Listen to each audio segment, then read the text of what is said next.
আৰু মই আপোনালোকৰ ওচৰত আকৌ এবাৰ সৰি মোক প্লিজ নিজৰ ভাইটি হিচাপে দাদা হিচাপে মোক সৰি কৰি দিব, মোক মাফ কৰি দিব। আৰু মই একো কথা ক'বলৈ নাই, এইখিনি মোৰ কথা ক'ব লগা আছিলে। What's up guys, this is Subrata Nath and welcome back to my another update. আজি দুটা গুৰুত্বপূৰ্ণ আপডেট আছে কালিৰ নিচিনাকৈ। চ' তাৰ আগতে এটা কথা কওঁ যে আপুনি যদি নিউজ চাই ভাল পায় অসমীয়া ইউটিউবাৰ, তেতিয়াহ'লে মোৰ চেনেলটো ছাবস্ক্ৰাইব কৰি ল'ব পাৰে। চ' আজিৰ ফাৰ্ষ্ট আপডেটটো আছে বিকাশ চেত্ৰী আৰু টীম নেক্সট লেভেলৰ যিমানখিনি মানুহ আছে গোটেইখিনিক লৈ। চ' আপোনালোকৰ মাজত সকলোৱে গমে পায় কিজানি যে টীম নেক্সট লেভেলৰ বিকাশ চেত্ৰী আৰু কংকন তালুকদাৰৰ মাজত বম কাজিয়া হৈ আছে, সিহঁতৰ অপেনলি কাজিয়া হৈ আছে।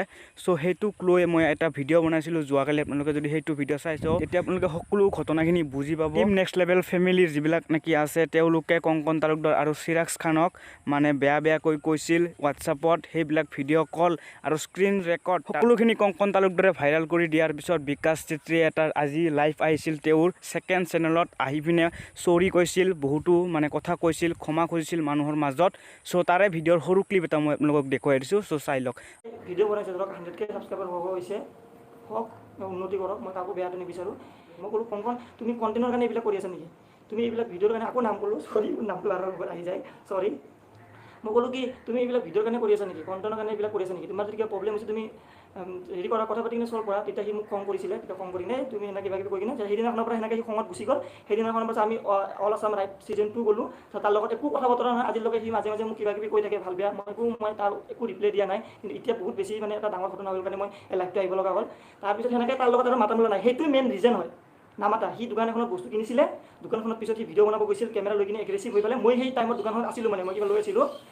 এতিয়া মই তাক মানা কৰোঁতে সি মানে মোক হেৰি কৰিলে আৰু মানে মই যেতিয়া ক'লোঁ তুমি কি ভিডিঅ'ৰ কাৰণে এইবিলাক ইমান কাজিয়া কৰিব আছে নেকি, এনে কওঁতে সি মানে খং কৰিলে। সেইটো কাহিনী শেষ, তাতে চেপ্টাৰ শেষ। যি আছে মোৰ মানে এটা কি স্বভাৱ, মই কাৰোবাক ভাল পাই আছোঁ মোক ঘপকৈ কৈ দিয়া যায়, পেটত মোৰ কথা নাথাকে।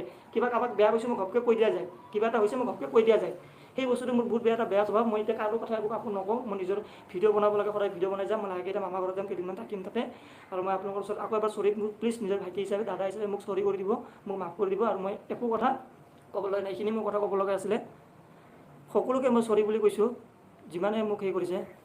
তো গাইজ আপোনালোকে শুনিলে বিকাশ দাই কি ক'লে, আৰু মই ভাবোঁ যে সিহঁতৰ মাজতে এইটো কাজিয়াটো মীমাংসা কৰি ল'ব লাগে, কাৰণ বাঢ়ালে বাঢ়ি যাই থাকিব এইটো। ইয়াৰ পিছত নেক্সটটো আপডেট আছে পাপু কলিতাক লৈ। পাপু কলিতাৰ বিষয়টো ইয়াৰ লগতে জড়িত।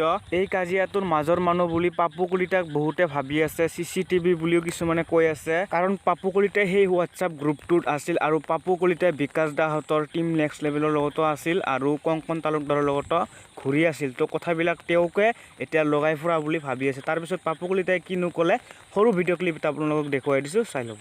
তাৰপিছত ইনষ্টাগ্ৰামত কংকনে এটা ষ্টৰি দিছিল যে মোৰ কথা মাজৰ মানুহখিনিয়ে বহুতে বেছি লগাই আছে, মাজৰ মানুহখিনি মাজৰ মানুহখিনি গুচাব লাগিব।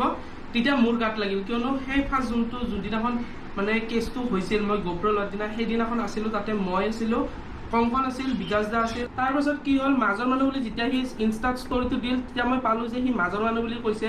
তেতিয়া মই চালোঁ যে মাজৰ মানুহখিনিয়ে এনেকুৱা কৰি আছে। তেতিয়া মোৰ গাত লাগিল, কিয়নো সিদিনাখন মই আছিলোঁ তাতে, আৰু কংকনৰ লগত যিহেতু মই আগৰ পৰা ভাল আছিলোঁ, মাজত অলপ বেয়া হৈছিল, সেইকাৰণে মোক কোৱা যেন লাগিল। তাৰপিছত মই আমাৰ যোনটো টীম নেক্সট লেভেল গ্ৰুপ, আমাৰ যোনটো বিকাশ দা, মই, আমাৰ গোটেইখিনি টীম নেক্সট লেভেলৰ গোটেইখিনি য'ত আছোঁ গ্ৰুপটোত, তাতে মই ইনফৰ্ম কৰি দিছিলোঁ যে মই আজি কংকনক সুধিম, কংকনে মাজৰ মানুহ বুলি এইটো কথা মোক মানে কাক কৈছে।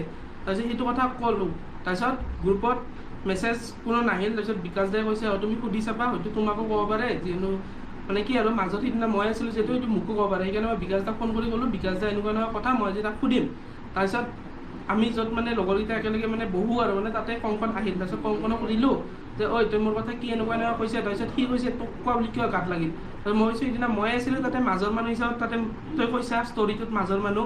তাৰপিছত সেইদিনাখন যোনটো মানে সেই হৈছিল সিহঁতৰ মাজত বেয়া যোনটো হৈছিল, সেইদিনাখন মাজত মই আছিলোঁ, সেইকাৰণে মোক কোৱা বুলি ভাবিলোঁ। তাৰপিছত সি মোক ক'ল কি তোক মই কোৱা নাই, কিন্তু তহঁতৰ মাজতে মোক মানুহ আছে, সেই কথাটো ক'ল।